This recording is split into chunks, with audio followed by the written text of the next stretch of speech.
India had to ship 47 tons of gold because we were lacking in our foreign exchange reserves. Can you give us an insider view of what was going on during that crisis? Yeah, I was very much in government seeing these things happen. The origin of the crisis was not just 1990. The origins of the crisis were that during late 80s, the desire that India needs to be different was quite well articulated by Rajiv Gandhi as Prime Minister in January of 1985. He had been saying we must prepare India for the 21st century. If you're going to collect money from abroad, you need someone who has respect abroad in the financial community. And Manmohan Singh was obviously an excellent choice. He'd had all the financial jobs earlier. I've always heard you say that India should be growing at 8%. And, if you look at our growth right now, it hovers around 5-6%, right? Why haven't we been able to achieve that despite the foreign capital? Look, foreign capital, by the way, is not the solution. You have to make it available. But the domestic conditions have to be ripe for growth. If the domestic conditions are not ripe for growth, you're not going to get foreign capital, okay? So many things are needed. On what's happening on the defense front, because suddenly there is a big rally in all the defense companies which are listed, and the government does seem to be increasing its defense spend, but still sub 2% of our GDP. But given that, we are navigating things such as, the recent India-Pakistan war, how should policymakers be thinking about this now? I'm firmly of the view that our defense expenditure as a ratio to GDP is on the low side. It's gone below 2%. To my mind, we have to take it above 2%. That's simply because we're living in a dangerous neighborhood. This is not like South Asia. We've got in this area 3 nuclear powers. Us, Pakistan, China. What do we need in terms of the top 3 reforms that we need in 2025 for us to keep supporting the growth of the Indian economy? Well, I can think of the top 20. Hello and welcome everyone to the India Opportunity Show. My guest today is incredibly special, Mr. Montek Singh Ahluwalia. He is the man who helped steer India from the brink of sovereign default to decades of economic growth, a key architect of the 1991 economic reforms, the force behind the Planning Commission during one of India's fastest growing periods, and a man whose fingerprints are literally on every major macroeconomic transformation that India has witnessed over the last 4 decades. From being a Rhodes Scholar to a World Bank economist, from writing the M document in 1991 to being India's G20 Sherpa, Mr. Montek Singh Ahluwalia's career is a masterclass in policy, persuasion, and long-term thinking. I have so much deep respect for his public service. In today's conversation, we get an insider view into what happened during the 90s, but also Mr. Ahluwalia's point of view on what India should do today to secure its economic future. Hope you enjoy watching. Good afternoon, Mr. Ahluwalia. Thank you for joining me here today. Well, thank you for having me on your show. It's truly an honor to be hosting you. My generation is one of those that are benefiting from the reforms and policies that you instilled back in the day. And even decades later, we are still benefiting from those. So thank you for your public service. And I just wanted to start with that. Well, that's very nice to hear. It's not a lot of us did it, but it is true. 1991 was a big change, and its effect can be seen even today. Absolutely. I host a lot of public market investors on the show as well.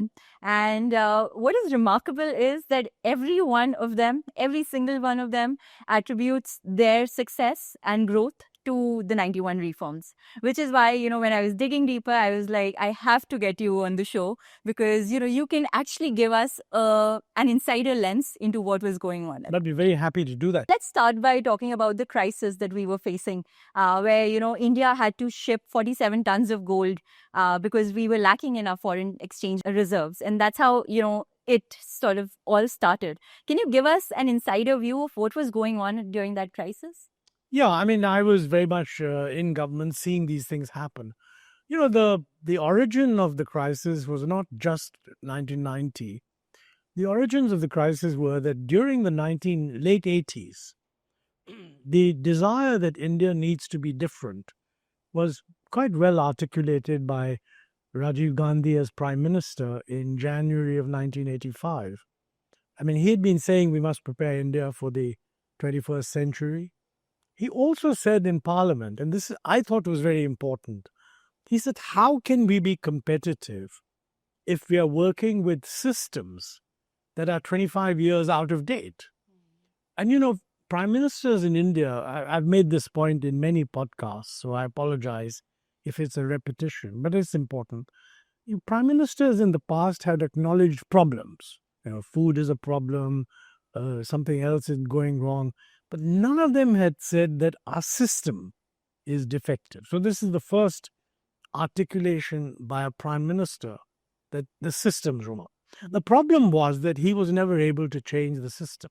I mean, he was young, he was inexperienced, he made a few starts, and many other things happened. And as very often happens, you lose momentum. During his period, one of the things that began to go wrong was the fiscal deficit kept increasing. Because, we needed to make a lot of expenditure on defense, and defense expenditure was expanded in the late 80s. And so by the time the 1990 came around, we were running a pretty big fiscal deficit. And there was a strain on the foreign exchange reserves because our exports were not doing well. I mean, we hadn't done any of the reforms needed that would let exports take off.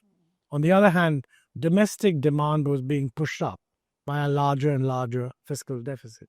So it was known in 1989 that we have a problem. But, the election was due. So the assumption was that once the election is over, we'll correct for all this. In fact, in the run-up to that election, the 89 election, B.G. Deshmukh, who was the principal secretary in the PMO, said to me that, we made these changes here and there, but it's not really having a big impact. And why is that? And I said that, it's because we're doing piecemeal things. We're going to announce something here, something there. What we need to do is to look at the system as a whole, because the system as a whole is not what it should be, given the way the world has changed. So he told me, why don't you go and write a paper? And in case Rajiv Gandhi comes back, we can give it to him.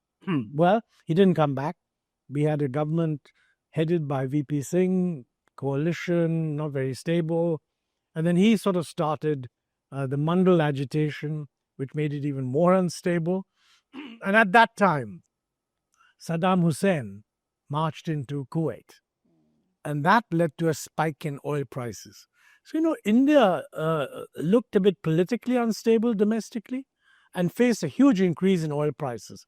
And that led to a loss of confidence because people said, look, they'll never be able to fix this given their politics. So it's an interaction between the high oil prices and the judgment that we were politically so kind of weak as a government that we would never be able to fix this. And that led to money going out. When I say money going out, I mean, what was happening earlier was that people were borrowing and repaying old loans. Okay, new borrowings choked up because people felt that, hey, we're not sure whether India is in good shape. But old loans kept having to be repaid, and slowly the reserves went down. And VP Singh resigned in November of 1990, was replaced by Chandrasekhar, who had an even weaker government, which was supported by the Congress from outside, but not inside, okay?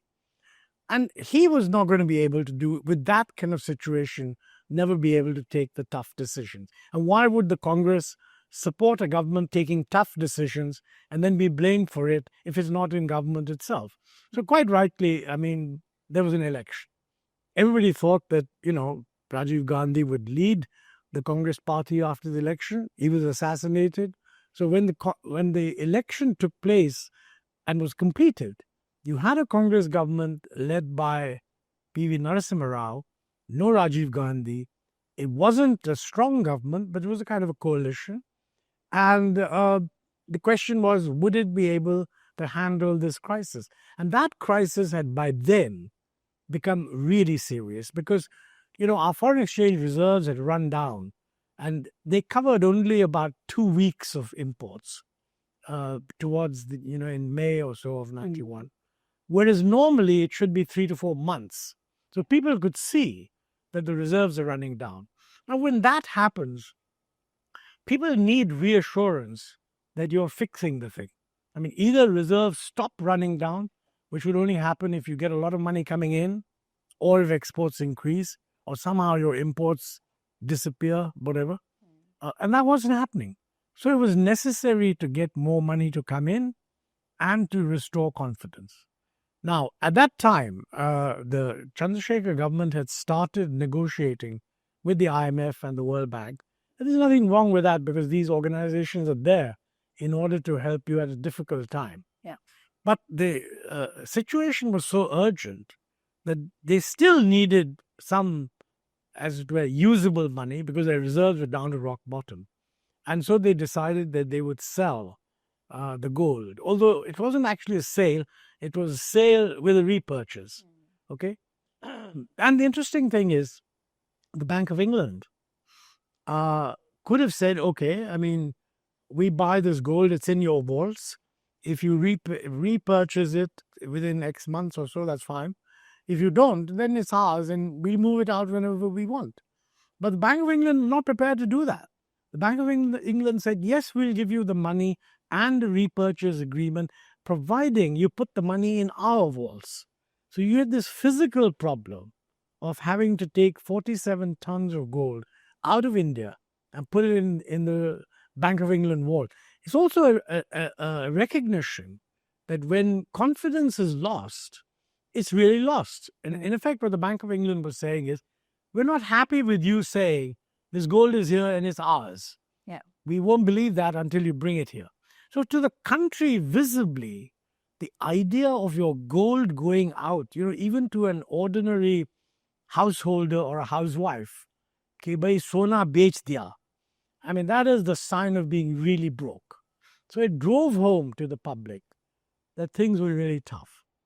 Because ultimately, Indians are losing gold. I think they assign a lot of emotional sentiment. Absolutely. And this, I mean, I would almost say that it was the best way, in a way, of conveying to ordinary people that, hey, we really run out of reserves and options. Now it's practically like being a Diwalia. And that prepared people that it's an unusual situation and we got to take some tough measures. And when Narasimha Rao came in, he knew that. He had been briefed. We had all briefed him on what the situation is. And he decided that he needed a technocrat as a finance minister, not just another politician. Because, I mean, if you're going to collect money from abroad, you need someone who has respect abroad in the financial community. And Manmohan Singh was obviously an excellent choice. I mean, he'd had all the financial jobs earlier. Yes. So he said, look, you become finance minister and fix the problem. Now, Manmohan Singh knew that it's not just a question of fixing that urgent problem. There was an underlying problem. Why did we run into this problem? Why was our growth rate low? Why are fiscal deficits high? Why were exports not growing? So I think he recognized that there's some deeper changes that are needed. So one part of his, if you like, agenda was fix the crisis. And frankly, he was able to do that in 1.5 years. I mean, we were pretty confident, and once the IMF money came in, everything began to sort of settle in nicely and the economy began to recover. But that would not have been enough because that would have just taken us back to the 1980s. We needed to bring about the economic reforms that would remove all the constraints that earlier prevented India from achieving her full potential. That meant liberalizing the economy, getting rid of controls, removing controls in the private sector. The controls in the private sector were absolutely ridiculous. I mean, if you think about it, there was no other country that had these controls, and we did, which is absurd. And what is more, I mean, there was a preference for the public sector over the private sector. Within the private sector, you weren't allowed to invest without a permission, license. Right. Furthermore, if you were allowed to invest, where you invested had to be specified in the license. So you couldn't actually shop around and go to this state or go to the other state. You couldn't bring in foreign direct investment, even if they wanted to come. You couldn't import whatever you needed. And it was just absurd.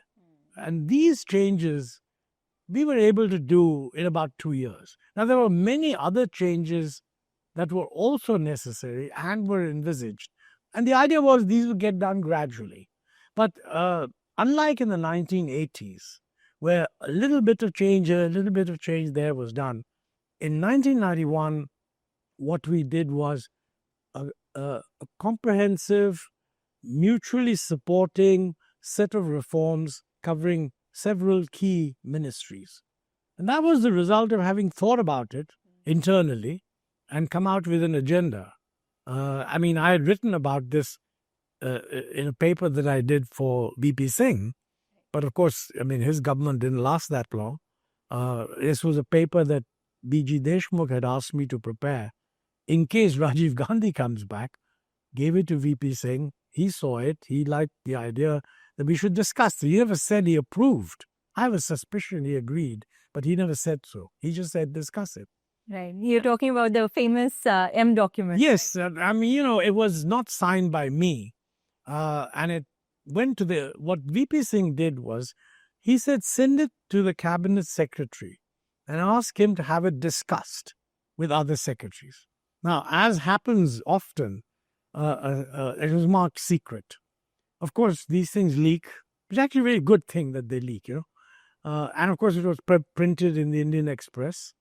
When it leaked, it created a bit of a public debate. Some people supported it and some people didn't. But the fact that it created a public debate made more people aware that, hey, there are a lot of choices here, and there are people with different views. And I do feel that making it explicit that if you want something, there are different ways of achieving it. And, you need to look at the complexity of it all. I think one of the worst things is to move from a target to a solution. If you specify a target, if you take a comprehensive look, you'll realize that, look, I got to change a whole lot of things. And you've got to build support for that. And what this discussion did was it enabled people to take a look at the picture as a whole. And in fact, the name M document was given by Ashok Desai, who was a journalist at the time. So he later joined the finance ministry as the chief economic advisor. And he said, everybody knows it was written by Montek Ahluwalia. Of course, he doesn't admit it, but we know that, so we're going to call it the M document. That's how it became known as the M document. That's a fantastic backstory. But, to your point that there was a lot of dissent to, I read that a lot of top industrialists were against the idea of liberalization because they feared that, foreign competitors would come in and, probably it would become harder for them to compete. Well, this is very important. This is the Bombay Club. Yes. How did you deal with the Bombay Club? The Bombay Club was delighted that we're getting rid of import license, of investment license. That's what they wanted, freedom to invest, okay? What they didn't appreciate is that if they had freedom to invest, earlier we were running a system where the exchange rate was appreciated too high. As a result, the demand for imports was too high. As a result, the demand for imports was contained through import licensing, which meant a lot of babus deciding who's going to be allowed to import what, etc. This is fundamentally wrong because, it would have been much better to let the rupee depreciate, so a lot of the demand would disappear anyway, and only those who are willing to pay the value of foreign exchange would be able to import. That is what we did in the reforms, because there was a devaluation to begin with, and then within 2 years, within a few months, we moved to a dual exchange rate and then unified it and made it a flexible kind of floating exchange rate. They were not so happy. They were not so unhappy about that. They were not unhappy about allowing, getting rid of import licenses. They were not so unhappy about, they were happy about getting rid of investment licenses, and especially the licenses that controlled the expansion of the bigger firms, the MRTP permission. What they were not happy was opening up to foreign investment, because established firms with technology, etc., would come in. Since imports were now more freely allowed, they would be able to operate. They also didn't like the idea of liberalizing the import of consumer goods, which they feared. But mind you, we never actually liberalized the import of consumer goods, knowing that there would be a lot of resistance. For example, scooters. Scooters remained subject to licensing throughout the period of the Narasimha Rao government. Right. Licensing on consumer goods was only removed much later. But initially, that was retained. However, allowing foreign investors to come in is what Bombay Club did not like. I mean, the Bombay Club liked the idea of a system which said, look, we have the relevant investors, we have Ambassador Car, we have Fiat, and we're now liberalizing imports and technology so they can also kind of improve their production and quality. We don't need to bring in foreign companies which locate themselves in India and compete with us. I mean, in a way, Maruti is an example of such a case. It's a foreign company based here, which then began to produce domestically. So I think they were not happy with that. And I mean, it's not that they opposed it in principle. They said, look, this has to be done in a more gradual manner, and you have too many restrictions on us, and you must remove some of those restrictions. For example, we're not able to get capital from abroad, and we were removing those restrictions. I mean, not only FDI was liberalized, which allowed foreigners to come in, but Indian companies were allowed to raise, global depository rights or issue capital abroad. So they were also able to raise money, but it was a gradual process.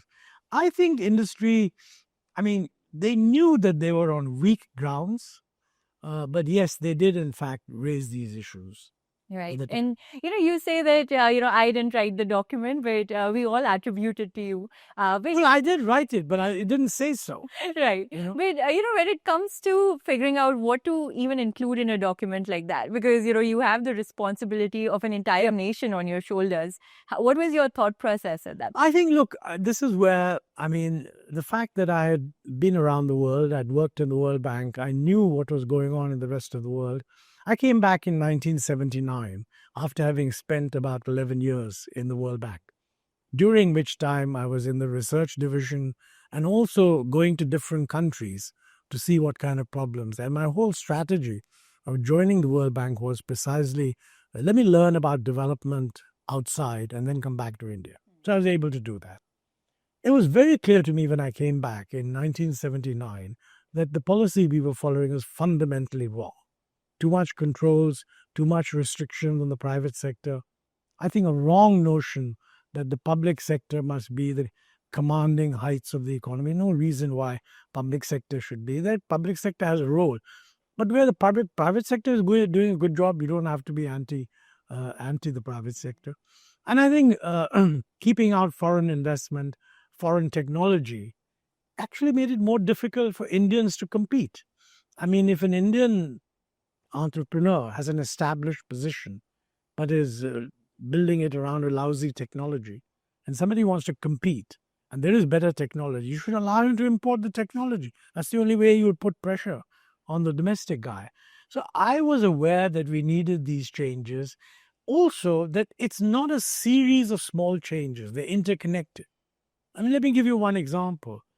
The Indian industrialists were very keen that we should abolish the control over industrial licensing. Anybody who wants to expand should be allowed to expand. Very good. But if you do that and you're running a system where imports are only controlled through licensing, because the rupee is not a freely floating currency, what would happen is that if everybody wants to expand, they would all demand capital goods that would all go to the controller of capital goods, imports, and licensing would then take place there, because those guys were aware that they don't have the capacity to license so many goods. Whereas if you leave it to the market, I mean, then basically if there's too much demand for imports, the rupee depreciates, becomes more expensive. Only the better fellows then will be able to afford it. So I think most of our Indian industry did not realize that liberalizing the control over investment licensing only made sense if we liberalize the foreign trade and we made the exchange rate flexible. So this is one example. Similarly, I mean, if you want to give the private sector a sort of bigger play, they have to be able to raise resources. Yeah. If they're going to raise resources, you can't have all resources being directed by public sector banks, because those fellows then become subject to government pressure. So you need more of a private part, and private banking then was slowly expanded. Also, you need a capital market. You need much greater strength in the domestic capital market so that people can raise money. So, reform of the capital markets was a very important part of the original reform agenda. I mean, 91 saw the reforms. In 92, we established SEBI with statutory powers to regulate the capital market, taking it away from the finance ministry. A very major change, which a lot of the guys didn't like. Okay, so I think we were. It was driven by the knowledge that around the world, countries are liberalizing. We are the last to liberalize. In my note, I drew attention to the fact that all of East Europe had liberalized. They'd given up communism. The Soviet Union hadn't by then, but it gave it up in December of 91. So it's like saying, hey, wake up and smell the coffee. Now, the moment you address that question in that way, it becomes clear that there are lots of things you have to do. It's not a little change this here and change this there. Just redefine the policy environment. That's what my paper was trying to do. And of course, the crisis of 91, the fact that we had a finance minister who more than understood all this, and he had the same views actually, made it possible for policy to move in that direction. Because Dr. Manmohan Singh had a very clear notion that my job is not just to fix the crisis. I mean, fixing the crisis and letting the same old pre-crisis economy function would not have been a suitable thing. We needed to change the economic structure. And he had a clear idea on that. And he set up a team which he trusted and which did what was necessary. So, I mean, we would not have succeeded if people in different ministries and the Reserve Bank hadn't all been pulling together. That's a fantastic backstory, for someone who was born in 92 and, Yes. this audience as well is in their 20s, 30s and early 40s, they wouldn't appreciate the depth of the reforms that you're talking about because, one just assumes that SEBI has always been there, right? Or capital markets in India were or just existed for decades. But going back to, some of this seeding that you did around 91, 92, it literally opened up the market. And what was some of, if you think back now, how do you think the Indian economy has benefited, specifically when it comes to capital markets? Well, I think you've seen a tremendous look. If you look at who were the big guys before 90 and look at who were the big guys, say by year 2010, it's a whole different scene. Many of the big names have just disappeared. New companies have come in. I don't think these companies could have come in if they'd not been able to raise funds from the capital market. It's not just the big fellows who've raised funds. Even the small fellows and the mid-caps have been able to raise funds. Yeah. So the ability to deploy resources to support whoever looks good is very important. And it's not that you're supporting whoever the government thinks is good. You're supporting whoever the market will support. Right. I mean, in a way, it's the market that's making the judgment. So the entrepreneur has to persuade the market that, hey, I'm a good company. That's a complex job. And very often, I mean, all of them overstate the case. We know that. But, you have to trust the fact that once a market is set up, investment analysts get set up, whistleblowers come. People, you can't carry on a fraud for too long. But at the same time, what it does is it removes the responsibility from the government. Before we liberalize the capital market, the issuing of capital at a price, the price at which you could issue capital was fixed by the finance ministry. And it was an absurd situation because the finance ministry will always tend to say that in the interest of the consumer, the investor, you should issue new capital at a lower price. Okay. In those days, they used to have something called a promoter's quota. So if you were issuing capital at what was known to be a low price, you were able to retain a certain portion of that which you could give to whoever you liked, which actually became a way of giving favors because you could pick And many bureaucrats were singled out for these favors also. Right. So you can say, look, the market price of this share is this. I'm issuing new capital. The price that the controller of capital issues has proposed is this because he thinks more reasonable. You know it's a great deal. Why don't you buy it? And then obviously you make up the difference. Well, that's an absurd state of affairs. I mean, if you have a company which the market values high, you should allow it to issue fresh capital to realize that price. Equally, it creates another problem, an incentive to ramp up share prices, Right. a speculative push. I mean, if you want to have a new fresh issue, there will be a push. How can I jack up the market price so that I get more? That's true all over the world. And the only thing that prevents that is a well-developed capital market which has all the institutional requirements, including knowledgeable financial analysts, this, that, and the other. And while you can't get it all right to start off with, as long as the intention is clear, you'll get there. So you take a risk. I mean, that's what it boils down to. And I think we took a risk, and the risk paid off very well. Today, for example, we are having a huge amount of money through the portfolio flows, which comes in and goes out. So the Indian capital market, in that sense, is trusted, basically. Absolutely. I think, we are always referring to FII inflows and outflows. Yeah. News anchors are always talking about it or tracking it on a daily basis. Yeah. But, just to even hear the backstory of how it all started is just amazing. But I've always heard you say that India should be growing at 8%. And, if you look at our growth right now, it hovers around 5-6%, right? And 6.2% in the last year. Why haven't we been able to achieve that despite the foreign capital that we... Well, I mean, look, foreign capital, by the way, is not the solution. You have to make it available. But the domestic conditions have to be ripe for growth. If the domestic conditions are not ripe for growth, you're not going to get foreign capital, okay? So many things are needed. So it's a real question. What is India's growth potential? Now, I have consistently held that we are in a situation where we can aim at about 8% growth. And in fact, in the 12th plan, I think that's the growth rate that we had aimed at.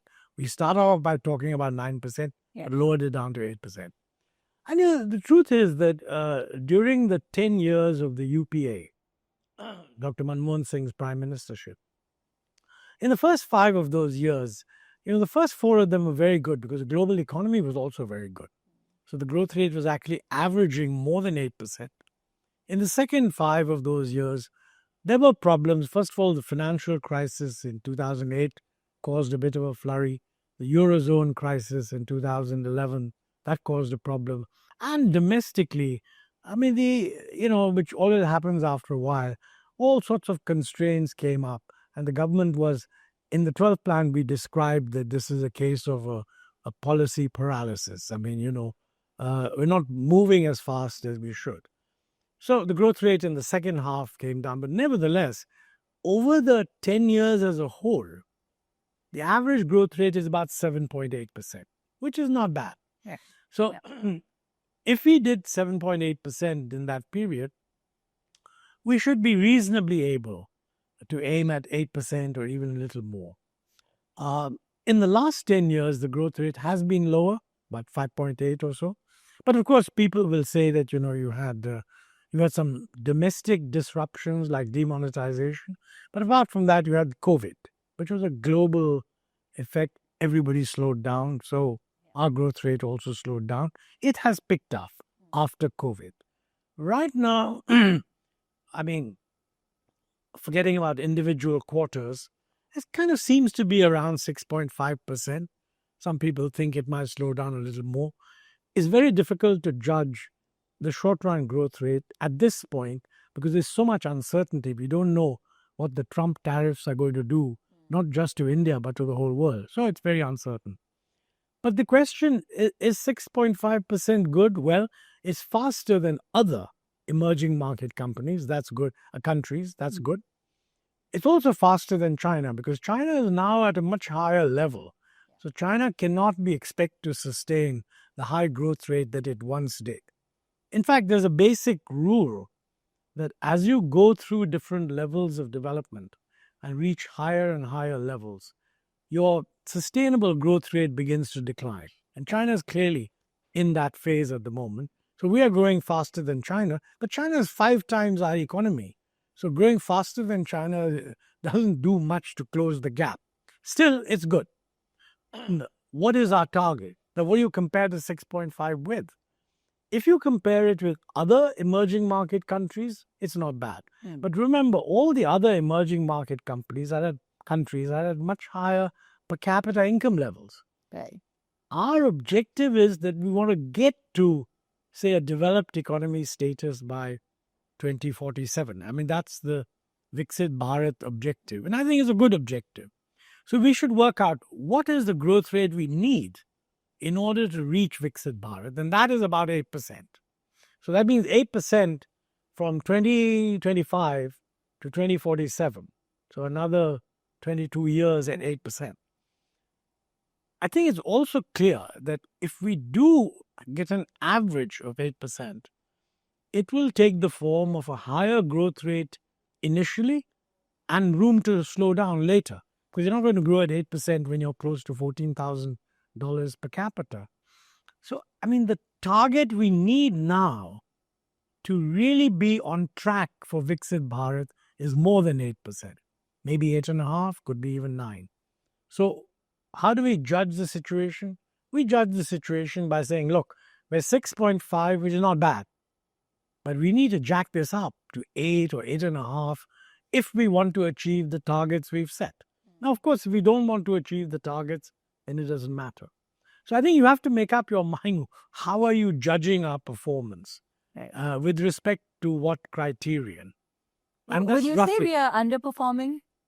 Yes, I think so. I mean, look, we should not be satisfied. Let me step back. We've gone through, like every country, we've gone through COVID. So that COVID thing was bound to set us back. Yes. The present position is we haven't recovered to where we would have been if COVID hadn't happened. I mean, if you project our performance just before COVID, reaching up to today, COVID brought us down. But if you project this, we haven't got back to where we should be. I think that itself suggests that we should do better. And I think the target which the Prime Minister has set of Viksit Bharat says the same thing. It says, look, if you want to achieve this target, we need to get 8, maybe 8+%. So I think the focus should not be on whether we are underperforming, but a clear focus on how much do we have to do? And in order to do that, what do we need to do? See, it's very easy to agree on a target. I mean, what's the problem? Just put in an ambitious target. The difficult thing is to move from a target to what do you need to do to achieve that.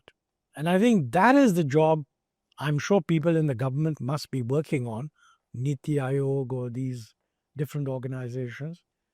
But I think we need to think a lot more about it because I do believe it's much more complex than it was in 1991.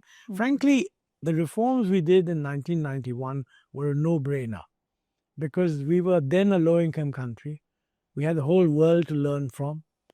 The global situation was very sort of positive.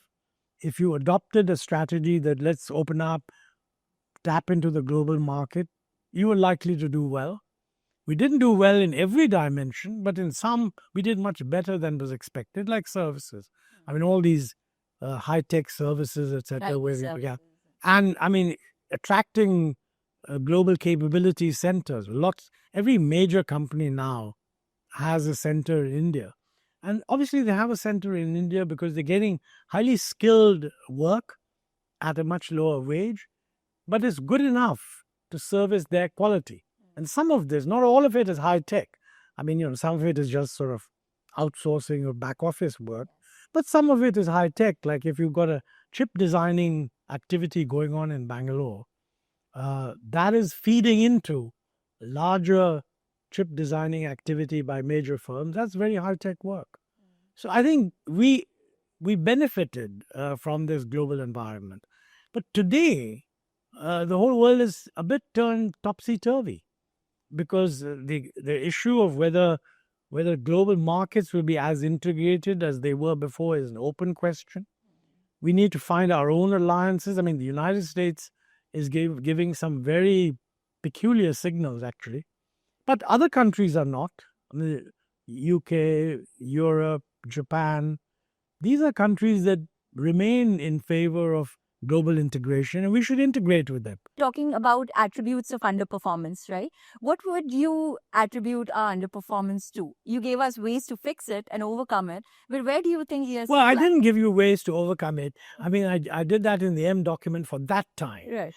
If you were to envision an M document for today's time. Yeah, you should never envision at a much older age documents that you wrote when you were half the age. But anyway, I do think we need a clear understanding of what are our top priorities right now. Okay, I think many people would agree that one of our top priorities has to be the maintenance of a reasonable fiscal balance. Okay, the problem at the moment is our fiscal situation. I would say that in the last 4 or 5 years, the government has done reasonably well on the fiscal side. They haven't reduced the fiscal deficit as much as they once said they would. But under COVID, nobody has done that. So if you take that into account, India's fiscal deficit is more under control than many others. However, it's too high because our debt to GDP ratio is 80 plus percent. And we've always said, ideally, we want to bring it down to 60. Now, the way you bring it down is by reducing the fiscal deficit. And how fast you can reduce the fiscal deficit is an open question. To some extent, if you can accelerate growth, it'll be easier to bring the ratio of debt to GDP down for the same fiscal deficit. So increasing the growth rate becomes critical. So what is it that will increase the growth rate? Well, clearly investment is very important. And I think what is happening at the moment is we've seen a loss of investment momentum. This is not actually denied. I mean, even I think the finance minister herself said that I've given the corporate sector a lot of incentives, but they're not investing. And I think she's right. So we need to ask, why are they not investing? People don't invest because it's a national objective. They don't invest because something is creating doubts in their minds on whether the additional capacity they create will actually be demanded. Now, in my view, there's a lot that needs to be done to make Indian industry more cost competitive. Okay, I would say some things are non-controversial, like we must have better infrastructure. I think some of that is happening, and that's good. You need much better logistics. I mean, many of the rules for clearing goods in our ports are really outdated. Interestingly, our ports vary. Now, mind you, all the ports are under the same ministry, but it takes 5 times as much time to clear goods in Calcutta than it does in Mumbai. So why should that be so? Somebody should look into what is it that can be done and lay down a workable program and sort of say, well, look, this is what we're going to do. Okay? That's part of logistics.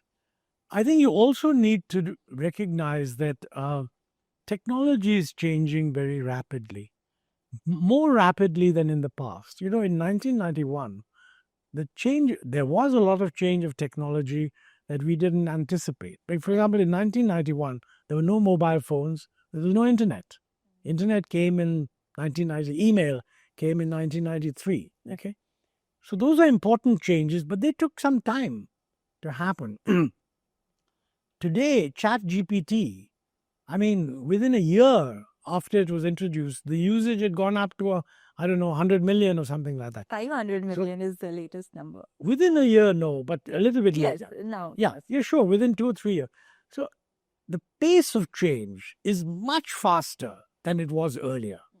So whatever we need to do to adjust to that pace of change has to be done a lot faster than we've been used to doing. So you need to identify, take skilling, for example.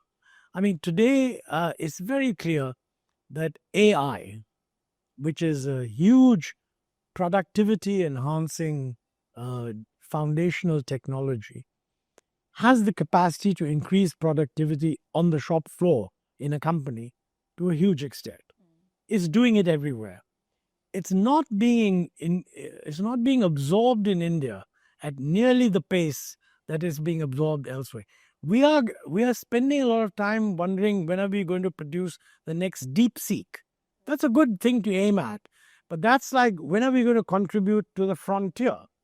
Maybe there are two very bright people somewhere who will do that.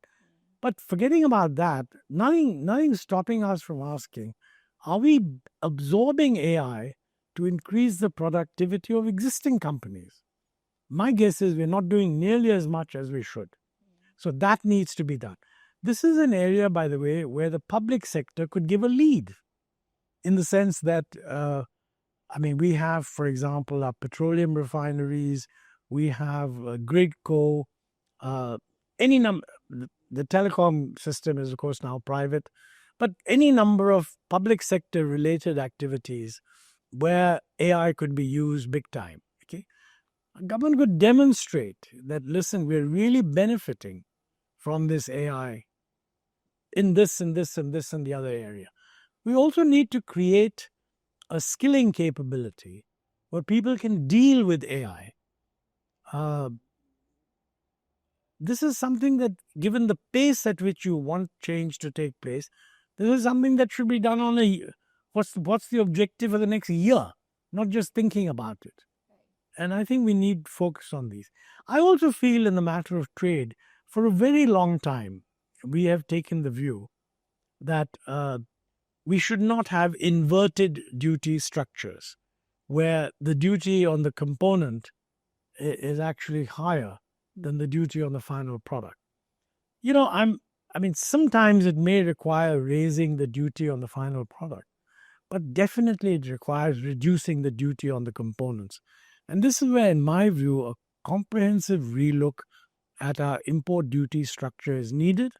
And this is a low-hanging fruit, because when President Trump calls India the tariff king, he's right. India has much higher tariffs than most other emerging market countries. India's tariffs are higher than the global south, which we always talk about. So what's stopping us from saying, look, we're once and for all deciding to lower our tariffs is good for us?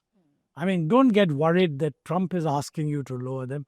I've been saying, and many others have been saying, that they're too high anyway. We should lower them. Now, that's a controversial issue. Domestically, and this is really going back to 1991, Dr. Manmohan Singh had a lot of work to do in persuading industry that this needs to be done. So we need to pick up the controversial issues and create a public debate around it. Talk to the opposition. See, the opposition will criticize you anyway. That's their job. I don't think you should mind if the opposition is critical, because they're just doing their job. But you should reach out and explain. We need to get industry should be much more engaged in this, and industry has different views. It shouldn't be the case that only the protectionist side of Indian industry is expressing its views, and the other fellows who are not in favor of protectionism are not expressing their views. So I think that needs to be put firmly on the table. Look at the services, the software services. When these things expanded, they could not have developed if we had not allowed a freer import of computers. Okay, at that time, the guys producing computers were totally opposed to this. They said you should not allow the import of computers, let them buy domestic computers. And the software guys were saying, if you have to buy a domestic computer, we'll never be competitive. Right. So we rightly decided that, look, our potential competitiveness in the software sector is much higher than our potential competitiveness in the electronic sector. So we decided, go ahead. And the result has been amazing. So I think, but this can only be brought out if the different parts of industry engage in a public debate.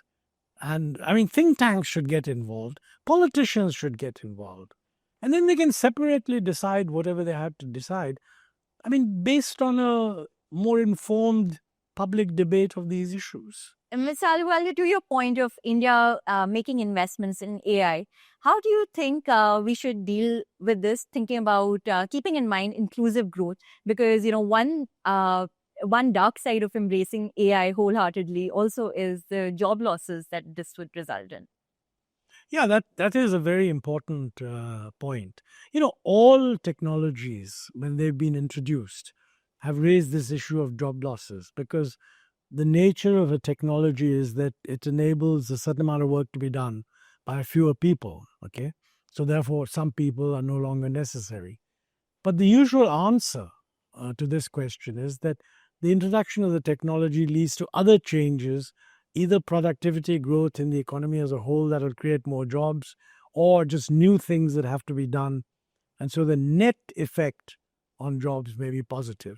But it still means that some jobs will be lost and some will be gained. Now, the issue is, as far as India is concerned, what is the net impact? A lot of people have said that since a large number of the jobs in India are really low tech jobs in the informal sector, and it's surprising what a huge percentage of our labor force depends on that. Their jobs may not be affected. People who clean the streets or people who run small shops and things like that, their jobs, even small dhabas and all, their jobs are not going to be affected. It's at the higher end of the scale where you're running systems which may or may not get replaced by AI. For example, coders. It's widely said now that a lot of coding will just be done by AI and be supervised by coders of whom you'll need far fewer who are familiar with AI and who can look at the job that the AI has done in producing the basic codes. Well, that means two things. A, you need to create the kind of supervisory coders who have the kind of skill to supervise these AI machines. And you need to find something that the present guys currently engaged in coding will do. And that actually requires reskilling. I'm not in a position to judge what exactly the skills would be. But, if you have an underlying economic strategy which is going to take our growth rate up from 6.5% to 8%, then you can be sure that it's going to create a lot of jobs. And what we need is to be able to make sure that we have the skills needed for those kind of jobs. That work is something where the central government and the state government and indeed industry associations should think about and set up the mechanisms for doing that kind of skilling. And I think we need to do that. The other thing, in terms of job losses is that there's a lot of jobs that need to expand in the country, which are not expanding because the government doesn't have resources. For example, you need many more policemen. You actually need many more judges. You need many more security staff, etc. Given the complexity, the growing complexity of the economy, this is not happening in the public sector, in the government sector, at the state level and also at the central level because of lack of resources. But this draws attention to whether we can restructure our expenditure away from, let's say, freebies, which are just a way of buying votes, to creating jobs that will increase productivity. Look, if the courts take 20 years to give a result, and that's because they're just too much work and we don't have enough judges, obviously we are not providing an essential service that could speed up a delivery of a very important service. And this is ultimately getting reflected in poor quality of investment, poor investment climate, lower investment, etc., etc. Right. So I think there's no simple answer, but the short answer is that question you have to ask yourself is, should we prevent AI because it will create job losses? My answer is no. You do need to regulate AI because if AI is hallucinating all the time and leading in the wrong direction, that's not something you want. So the idea of free for all for AI is not correct.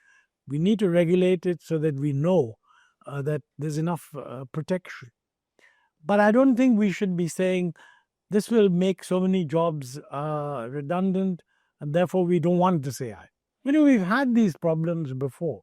I mean, you talked about 1991, but I have a wonderful story which I must tell you. Uh, Goes back to Dr. Manmohan Singh. In the days when we were trying to persuade the public sector banks that the banks should computerize. And it's interesting that the banks had unions that were linked to each of the major political parties, linked to the Congress Party, linked to the Communist Party, linked to the CPM, linked to the BJP, and others.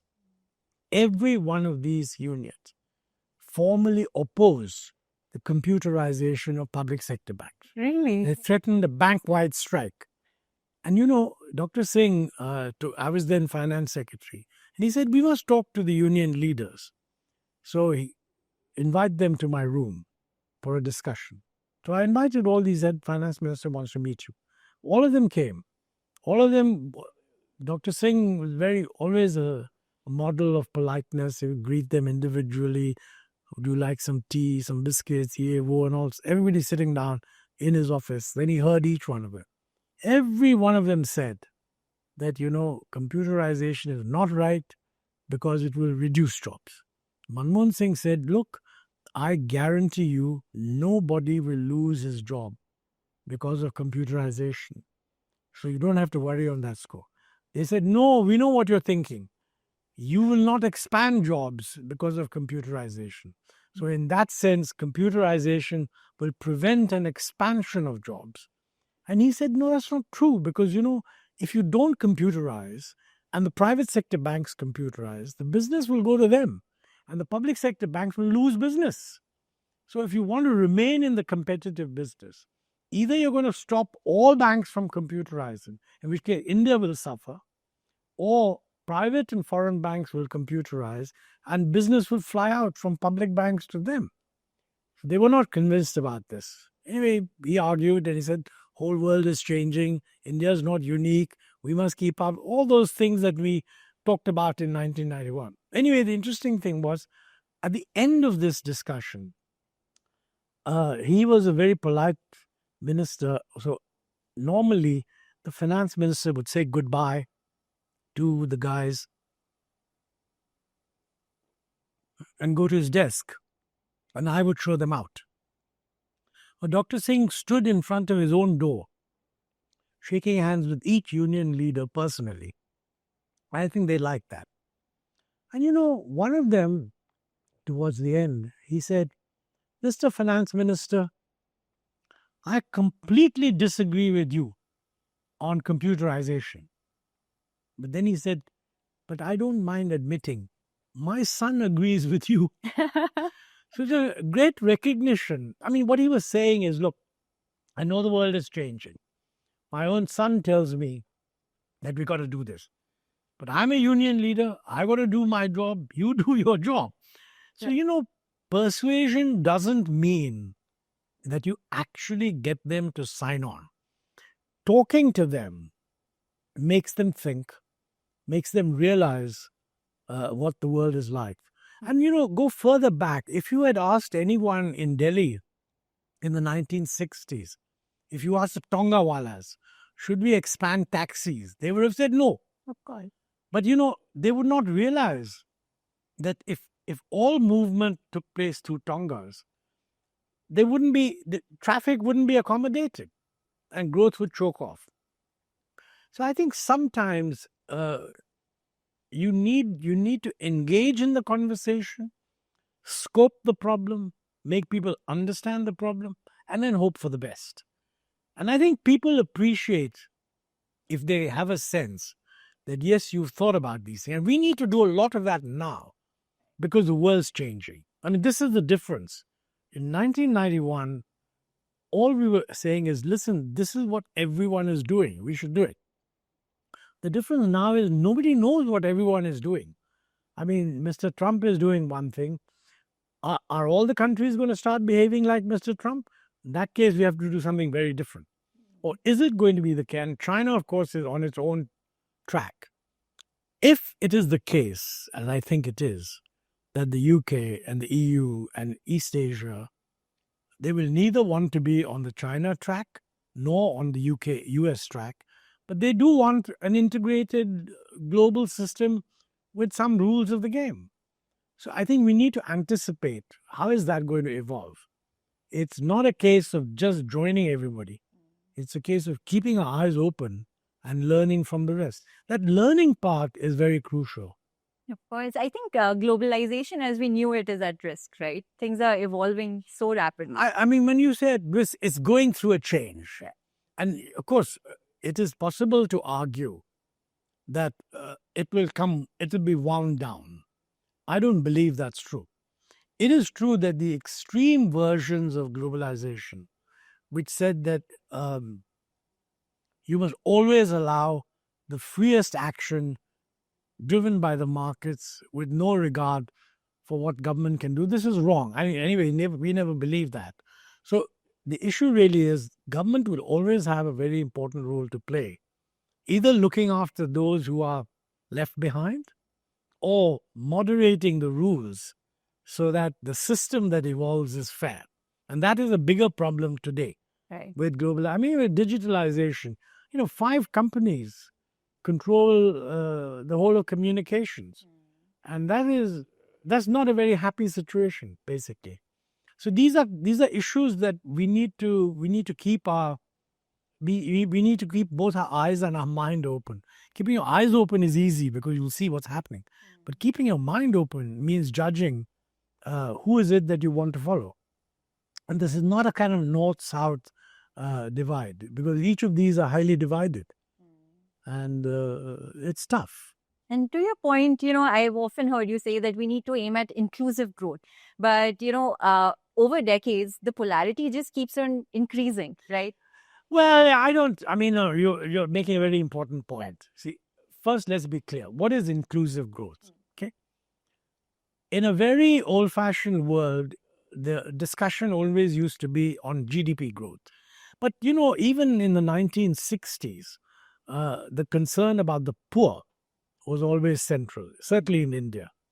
And so it was a question that, yes, your GDP is growing, but are the poor benefiting from that? So that pretty much was at the top of our minds, that poverty must go down. Okay, that's one dimension of inclusive growth, which we always had. And I think it's fair to say that on any reasonable calculation, poverty has gone down. Yeah. I mean, how much it has gone down depends on what you regard as a poverty line, etc. It's gone down. Second question about inclusive growth is, it's not just poverty must go down, inequality must go down. Right. That is more difficult to judge because it has changed over time. And more recently, globally, there is a tendency that growth has been seen to be increasingly unequal. Okay? This is a global message, and it's also being translated into India. We don't actually have any information on income distribution in India. I mean, it may surprise you, but the only distributional information that we have based on reliable official statistics is the distribution of consumption. Right. Many countries have income distributions. We don't. And we've only just set up a committee. The government has set up a committee chaired by my good friend Rajiv Gandhi. They're going to make the first recommendation. How do we do a survey which captures the distribution of income? Maybe they'll submit a report in a year or so, and then we'll get a survey done. So if we're very lucky, we'll have an official survey 3-4 years down the road. We do have unofficial surveys which give some income distribution data. And I don't think these surveys are adequate to establish whether income inequality is increasing or not. It's certainly higher than for consumption because, very rich people don't consume all their income. So beyond a point, your consumption doesn't increase. Your income increases and your wealth increases. Therefore, the consumption distribution won't reflect that. So I think today it would be probably fair to say that if you take a long trend, the share of income accruing to the upper category probably has increased over time. But generally, my feeling is that as long as there's enough of a growth of income uh, amongst the poor and the next lot. Even if their share goes down, I think they're probably more willing to accept that. Now, I don't know if this is true, but it's just a guess. Let me give one reason why some such increase in inequality is unavoidable. I mean, we're producing skills which fit in with the global requirement and also producing skills that fit in with our requirement. Now, migration is possible for the first category because they can just emigrate. Bottom category, nobody wants this. So, inevitably, the scarcity of labor for India will be in the upper category. These are the IIT guys who go away to Silicon Valley or various other places, etc. One would say that's changing now. It may be changing, but it's changing. Why is it changing? Because higher incomes are now being earned in India. If you're getting foreign companies to locate in India and they're hiring people abroad and the same people in India, they're posting them back and forth. They're now paying a higher wage for these higher skilled people than they were doing earlier. And earlier family controlled businesses had no incentive to really pay managers a high enough salary. The moment you get a divorce between family control and the business, the manager who's really good can command a higher wage. So I think what you're seeing is a rise in income in the managerial class, which is not eliminating, but closing a little bit the gap between them and the international standard. Now, in itself, that's a good thing. But it is going to increase inequality. Now, as long as we have a lot of people that are at a relatively low skill level, we probably have to accept the fact that inequality will increase. But then there's the argument of extreme inequality. The top 1/10 of 1% of the population earning too much, crony capitalism. The US, right? Like Ray Dalio always talks about how there's changing world order because of this polarity. And, like there is an uprising in the common people. Yes, because they absolutely correct. You see, I think, look, in the United States, it's very simple. In the United States, the middle category of people feel that their incomes have not increased. And secondly, the middle category of people, for the first time, believe that their children will not have as good a life as they did. Right. That is not, I think, the case in India. I think the concern in India is really that middle and upper people feel that their children may not have as good an environment as they had, air pollution, this and that. But most of them think that in terms of income, there'll be enough opportunities for this lot. So I think we have to be very clear what we're objecting to.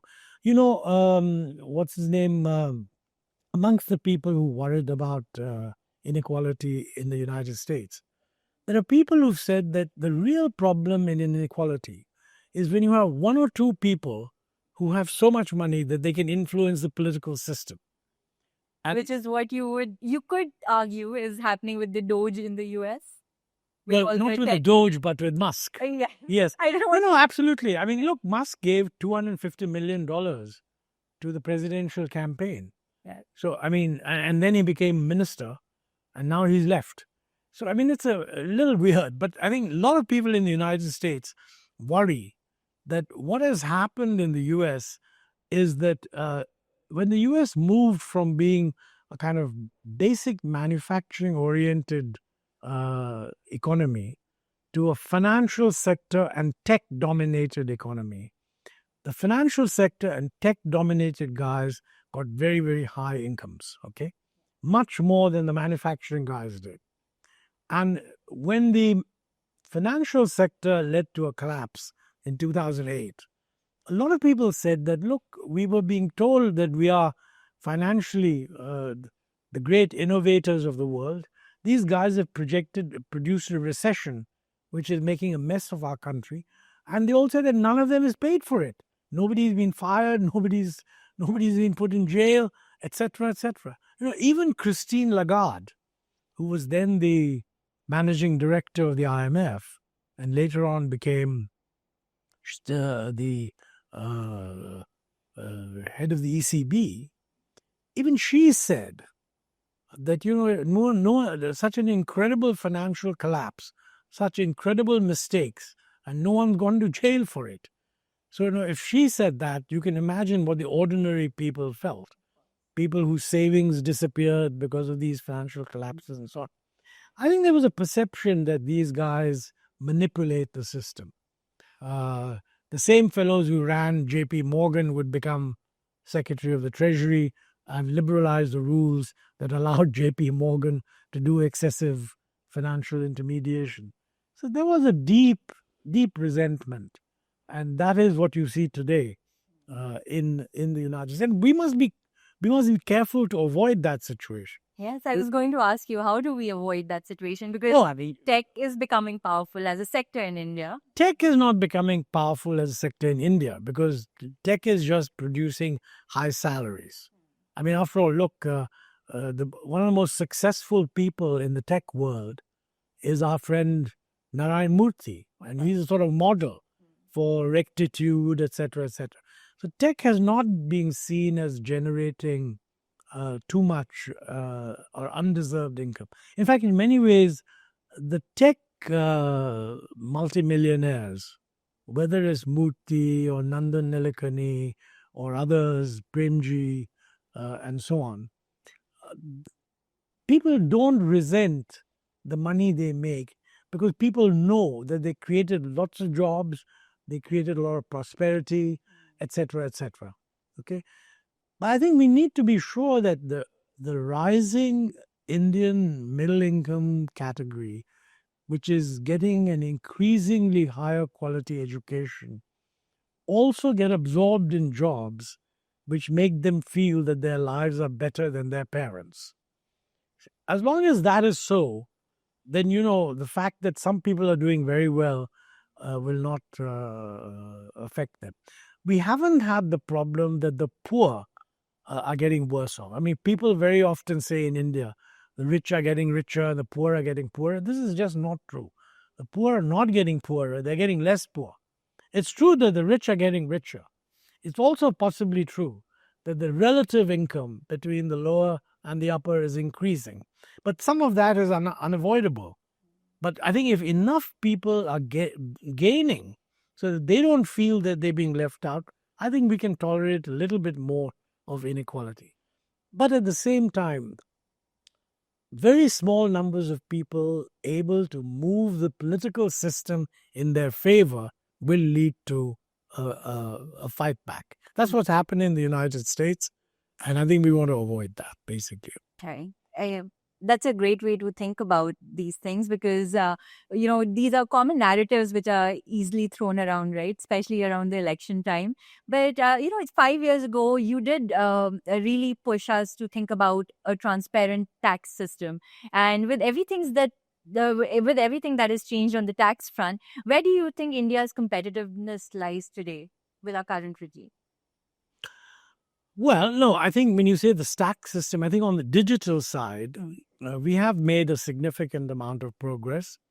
A lot of this is due to what Nandan Nilekani did during the UPA regime when the government brought him in to run the Aadhaar project. It started during the UPA, and to the credit of the present government, it was continued under the present government. So we've had a massive expansion in what you might call digital identity and the India stack, banking inclusiveness, people having bank accounts, even the transfer of certain amounts of benefits via the Aadhaar through the bank. So you completely bypass the whole business of getting checks and things like that. That's a big improvement. And I think it will automatically lead to many areas of technology improvement. For example, the fact that people will have a digital credit record, a record of what taxes they paid, what rentals they paid, etc., and they can share this with people assessing their own credit worthiness, will make a lot of people eligible for loans. And that's what fintechs and others are helping banks to do. It's difficult to quantify what this does in terms of GDP growth, but there's no question that hundreds of millions of Indians who earlier had very remote connections with the modern economy are now linked to it in some way. And in due course, by the way, this might lead to the formalization of business, might lead to better returns on GST, better realizations of GST, and all that kind of stuff. But I think more than that, what we need is we need a lot of what I would call traditional improvements in the ease of doing business. I mentioned infrastructure, logistics, that's clear. There's a lot of work being done by people like Manish Sabharwal, for example, for the present government. I think he did a report for Niti Aayog or something like that. And they looked at how many laws do we have which have compliances which businesses have to observe.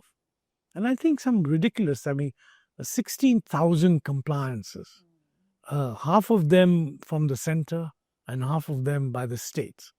Many of these compliances, if there's a failure to observe them, could lead to a criminal offense. Now, a criminal offense can become a phenomenal basis for harassment because a typical businessman is suddenly faced with the threat of going to jail. That's a humongous problem. Whereas if the threat is only financial, he'll say, okay, you find me and I'll fight it out. So Manish had suggested that we need a massive reduction in those compliances which involve criminal indictments. Okay, not that you excuse them, but instead of a criminal one, you put in a financial penalty. I think the point about a financial penalty also is that financial penalties are less likely to be used for harassment because the financial penalty goes into the government account. The threat of sending you to jail can easily mean someone can extract some money because otherwise I'll file something against you which will send you to jail. Yeah. Now, to my mind, this is the easiest thing in the world. And I would hope, I think the finance minister said that she is going to appoint something like a deregulation commission in the budget. I don't know whether she meant a separate commission or just a mechanism. I've seen in the newspapers that the cabinet secretary has been taking meetings to see what deregulation is possible. But I think what Manish Sabharwal said is a very simple metric. Roughly 16,000 compliances, half by the states under their laws, half by the center. In my view, the center could give a wonderful signal by simply announcing that out of the 8,000 compliances that you have to do here, A, we're reducing them by some very large amount, and B, where these imply criminality, we are drastically reducing those. Now, if this could be done, it would become the basis for telling the states to do the same thing. And by definition, if the center does it, at least the BJP-ruled states will have a very strong incentive to respond, and the opposition states will have a competitive incentive because you're attracting investment and business. This is exactly the kind of thing that businessmen want to hear. Exactly. I think all the businessmen and industry people would thank you for. No, they might thank me, but they have to thank if the government does it. The suggestion's already there. And I don't know what the finance minister is doing about the deregulation commission. I had written somewhere that there's great merit in appointing an independent commission, not an internal mechanism. Because what an independent commission does is it presents a report. And that report becomes public. And then it becomes possible to say, well, they recommended get rid of this, and why didn't you get rid of it? When you do an internal thing, then what will happen is at the end of it, you'll say we got rid of so many things. But what you won't know is what did an independent bunch of people recommend as possible. The problem with an internal thing is you're collecting a whole bunch of secretaries who are the very ones who are running the system which has these compliances. They haven't changed them so far. Maybe they'll change some, but it won't be the same thing as having an independent group, including retired secretaries, taking a thorough look at this and saying, look, we want it cleaned up. I personally think that would have been a better better alternative. I think as Charlie Munger says that, whenever you want to look at a broken or flawed system, look at the incentives within the system. Yeah, yeah, And yeah. so we need a clear alignment of incentives in that sense Yes, for everybody. 100%, absolutely correct.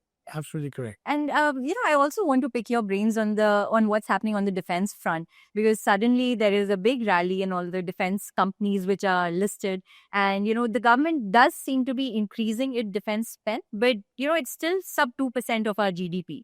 But given that we are navigating things such as the recent India-Pakistan war, how should policymakers be thinking about this now in today's scenario? Well, no, it's a very good question. And two separate questions here. One is defense spend. I'm firmly of the view that our defense expenditure as a ratio to GDP is on the low side. I mean, it's gone below 2%. To my mind, we have to take it above 2%. That's simply because we're living in a dangerous neighborhood. I mean, this is not like South Asia. We've got in this area 3 nuclear powers: us, Pakistan, China. And relations between them, at least between us and Pakistan, and also us and China, are not all that good. And China is backing Pakistan from what I've seen in the newspapers. So in our case, confrontation with Pakistan becomes, in a way, also a potential confrontation vis-a-vis China, because most of Pakistan's military equipment now comes from the Chinese. Okay. Now, therefore, I have no doubt that we have to increase our defense expenditure. I'm not, by the way, saying that because I think we should be making war. I mean, this is the Chinese saying, if you want peace, prepare for war. So I think that we need to be prepared, and we cannot be prepared unless we're willing to spend more. And this has been brought out by many defense people. We have shortages in the number of whatever squadrons in the Air Force, etc. And looking at what's happening in the in the Indian Ocean. See, earlier the Chinese were not deeply interested in the Indian Ocean, or maybe their capacity, they were focusing on the Pacific. Now, given the Belt and Road Initiative, given their oil supply routing, they're deeply interested in the Indian Ocean. And I have no idea what the facts are, but if you read the newspapers, there's quite a substantial submarine presence in the Indian Ocean. We also have submarines, but much, much fewer.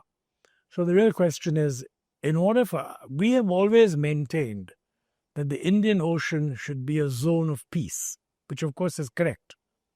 But what that meant was that we don't really think that the British and the Americans should have bases in these Indian Ocean islands, because let's leave it as a zone of peace. That made a lot of sense when there were no Chinese submarines. But if there are Chinese submarines, then it's not clear. What do we do? Do we develop a submarine capability that can take on the entire Chinese capability here? Or do we change our view on the presence of the Americans in the Indian Ocean? I mean, they have an interest, after all, in Australia, so it's not just India. So that's a defense strategy, is not my area. But whatever way you look at it, we are in a very difficult situation, and we cannot assume that we will not have a problem. Therefore, defense expenditure has to go up. But I want to mention that the number of things we have to spend more on is more than just defense. I mean, if you look at the debates going on in India right now, everybody will tell you we are not spending enough on infrastructure. Some of this can come from the private sector, PPP and so on, but some of it have to come from the government, particularly if it's infrastructure related to climate change management and preventing floods and so on. This can't be done by PPP. It has to be done by the government. We are not spending enough on education. Everybody agrees with that. We're not spending enough on health. Everybody agrees with that. We're not spending enough on R&D. Everybody agrees with that. And we're not spending enough on defense. So what does this add up to? If you look at defense, let's say you decide over a 5-year period, you want to raise defense by 0.5% of GDP, 0.5%. Then you want to raise, let's say, education. Most people would say you need center and states together, need to raise education by at least 1% of GDP. Most people would say the same thing for health also. So half plus 1, 2.5%. Then you look at infrastructure, probably another 0.5%. That's 3%. R&D, almost certainly another 0.5%. So then you're suddenly you got a list of things you have to spend on, which adds up to approximately 3.5 to 4% of GDP. On the other side of the fiscal deficit, everybody agrees we should reduce our fiscal deficit, not drastically, but gradually. That's what the finance minister herself said, that we will slowly reduce the fiscal deficit so that the debt to GDP ratio goes down. So, if you're going to increase expenditure by about 4% of GDP and reduce the fiscal deficit over, say, 5-year period by maybe 2% of GDP, that's 6% of GDP. So either you're going to raise tax revenues by 6% of GDP, or you're going to cut some expenditures from the existing expenditures, or you're going to sell assets, i.e. privatize. This part of the equation needs to be thought about. Everybody is quite happy making the demands. I need this, I need that, I need the other. I don't find enough of a debate on how we're going to meet these demands. Now, it would make a lot of sense if people were to say, we must raise the tax revenue, and this is the way to do it, concretely. Or if they say, this doesn't have to be done by tax revenue, but let's just sell a lot of public sector assets. But we're not doing that. This Vishakhapatnam steel plant, it's almost dead, but we're sort of putting more money into it. So there's no willingness to do that. So I think this is the crux of it. That's on the expenditure side. On the equipment side, this is a follow-up of recommendations by the Naresh Chandra Committee after the Kargil event. But they said that, look, we must bring more private sector into defense and open up a lot of supply so that it doesn't have to be done just by public sector defense companies. And I think that's a good move that should have been done earlier. It is being done and it should be increased. And around the world, after all, we are buying from all sorts of foreign private sector. If we buy the Rafale, we're buying a Dassault engine thing. If you're buying from the Americans, we're buying Lockheed Martin or Boeing. These are all private sector companies, though very subject, obviously, to government influence. We should do the same thing. We should be having private sector guys working in the area of defense. But of course, we should be controlling what exports they do. They shouldn't be allowed just to export whatever they like. And I think that it's a very big change in the defense management strategy, but it's been in the works for some time, and we need to do more of it, I think. Yeah, to your point, I think the entire market cap of these private players in the defense state was sub-$1 billion, just not very long ago, actually. Now it's increasing, and there has been a tremendous rally in that space, but I think not enough, right? It needs so much more to be done. Yeah. But to your mind, what do we need in terms of the top 3 reforms that we need in 2025 for us to keep supporting the growth of the Indian economy? Well, whenever you say, I can think of the top 20, but it's difficult to think. That's right. Reduce it to 3. All right, fair enough. I would say in the short run, it's extremely important to take the ease of doing business issue seriously, just to demonstrate 2 things. To demonstrate to Indian business, including the small and medium. The ease of doing business really affects the small and medium. The big guys, they have no problem. They have enough people they hire to make it easy to do business. It's the small and middle which don't. So that, to my mind, must have top priority. And what I said earlier about implementing the deregulation ideas, which have been in the works for some time, this should be done within the next 3 months. I would hope that happens. That's the first. Second, as far as our global trade situation is concerned, I think our import duties are too high, and the inversion of duties is also a problem. It cannot be solved immediately, but we should quite clearly lay out a program where over the next 3 years, we bring our duties down on an average to the same level that exists in East Asia. We had laid this down as an objective. In fact, the first finance minister to announce this probably was Chidambaram in 1996. And we did make some progress, but then it stopped, and then more recently it's been reversed. We should get back. Arvind Panagriya, who is currently the chairman of the 16th Finance Commission, but was deputy chair of Niti Aayog in the present government, had recommended this in his very first report, a 3-year plan that we must bring our import duties down. So even economists who have worked within the present government are of this view. So I think we should be able to do it. Quite frankly, this is an area on which there is practically complete consensus technocratically. And I think we should do that. And linked with that, we should really bring the FTA efforts that we are doing to a conclusion. In the past, we've had many negotiations that somehow, in the end, they don't fructify. I think we're running out of time. I mean, the world is changing, and we shouldn't be missing the bus on this occasion. So that's my second major sort of reform. The third, quite frankly, I think is that, we focus too much on what needs to be done at the central government level. But increasingly, a lot of the operational core of reforms is really how state governments work. I mean, if you want to look at how good you are on education, how good you are on health, how good you are on, the sort of regulation of business, all of this is really being done at the state government level. And I personally think that a major effort, a major signal should go that we're going to evaluate what state governments do to make life easier for business and to be able to attract investment. And I think somebody like Niti Aayog or someone should actually evaluate what they've done. And that requires, a serious evaluation, not just looking at a few numbers. I mean, when a state government says, I've done this, it requires you to evaluate, have they really done this or not?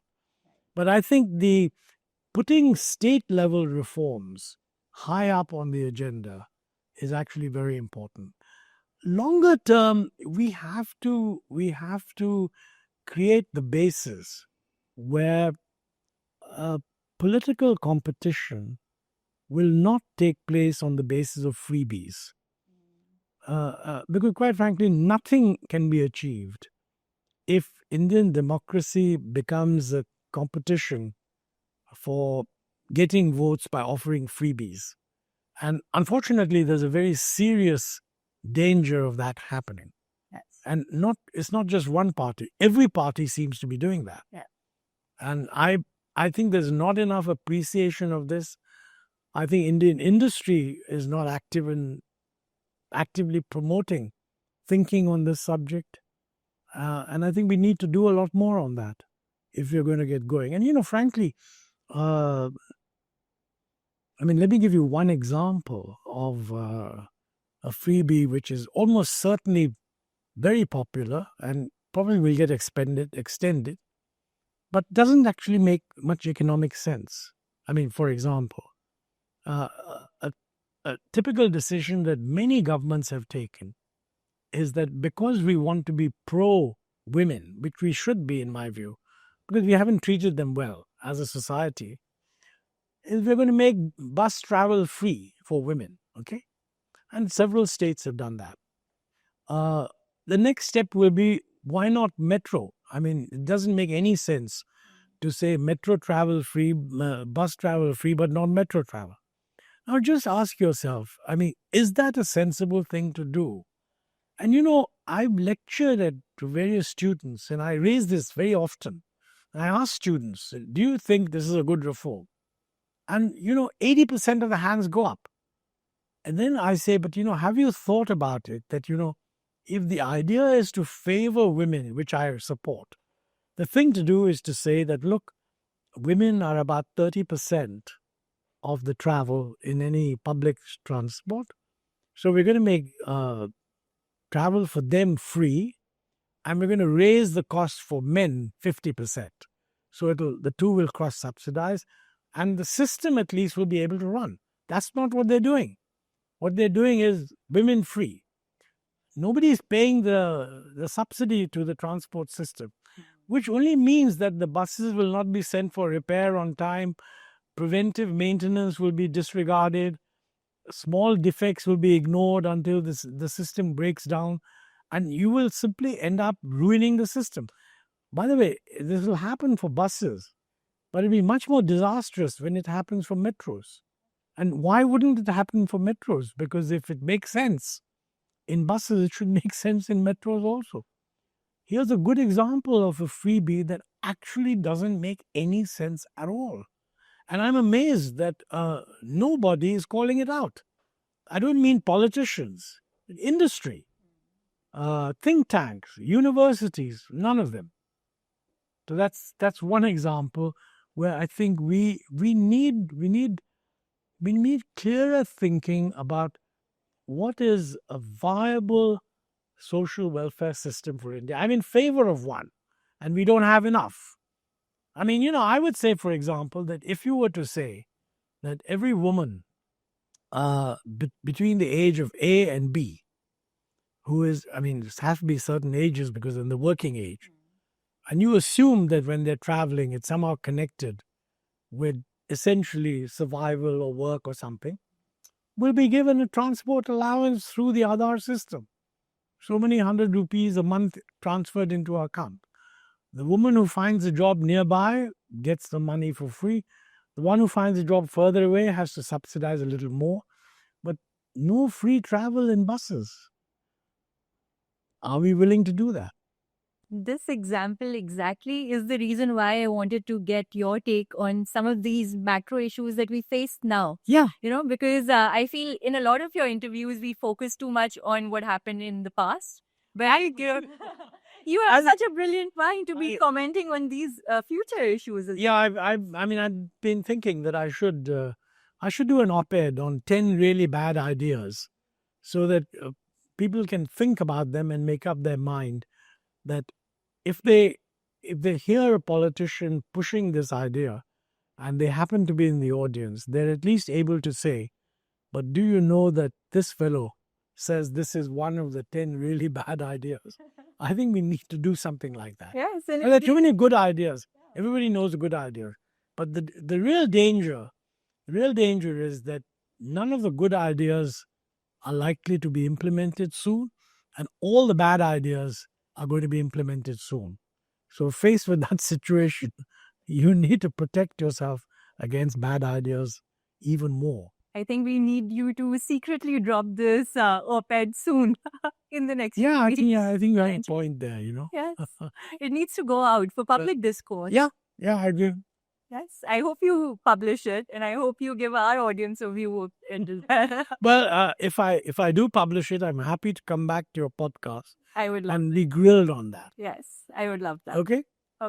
And my last question to wrap up this fantastic episode: what are you the proudest of your years in public service? Oh dear, that's very. The trouble is, one mistake that this. I mean, you can't be proud of something when many people were involved in it. But I can certainly say that of all the things that I was personally and directly involved in, which I think was very, very important, two things I would say. Number one, I was very directly involved in the import deregulation, the getting rid of import licenses, and a staged move via EXIM scripts to begin with, a dual exchange rate, and a fully flexible exchange rate. I mean, this started when I was Commerce Secretary, continued when I moved to the Finance Ministry. I feel quite good about that. And I think I feel quite good also that when I was in the Finance Ministry, we were able to finally break the Finance Ministry control on capital issues. This is a long-standing idea that finance ministry used to control the prices of capital issue, which was a complete absurdity. I was able, along with some colleagues, to persuade the Prime Minister, Mr. Rajiv Gandhi, in 1987, when he was finance minister for 1 year. We were able to sneak into his budget speech, which wasn't in the speech that came from the finance ministry, but we were controlling the thing because we were in the PMO. We introduced a sentence saying that the system of, I forget the exact sentence, but the system of controlling the price at which new capital is issued is not in line with global practice. This should be done by left to a regulatory body, and we will set up a SEBI initially as a non-statutory body and then convert it into a statutory body. And that SEBI was set up in 1998 with S.A. Dave, and he studied the whole thing and came up with proposals on how to make it statutory. As it happens, in 1991, I moved to the finance ministry, and the first budget that was passed in 1992, before that, we were able to make SEBI a statutory body, so that in the budget speech, the finance minister could say that this was set up in Rajiv Gandhi's time as a non-statutory body. I'm very happy that we've been able to make it a statutory independent body. That was done in 1992. Now, there were over time, there have been lots of issues, new challenges, etc. Setting up an institution there's no way of setting up an institution that will be perfect at birth. But I think setting it up and making it independent, and I think generally over time, I think SEBI has done a pretty good job. I'm sure it has had problems of various kinds, but compared to what the capital market was then and what the capital market is now, I think everybody who was associated with it could feel proud. But, that's more than me, because many things which started while we were there also, dematerialization of shares, that, you don't go around carrying scraps of paper as share certificates. I mean, in those days, it was unbelievable. In order to transfer, you had to send your share certificate to somebody who would then sign off on it. It's all now done digitally. You don't have this problem anymore. That's remarkable in terms of achievement, because anyone who participates in the Indian public markets today has you to thank for it, and your team. Because don't take team of which I was a part. Yes, of course. Yes.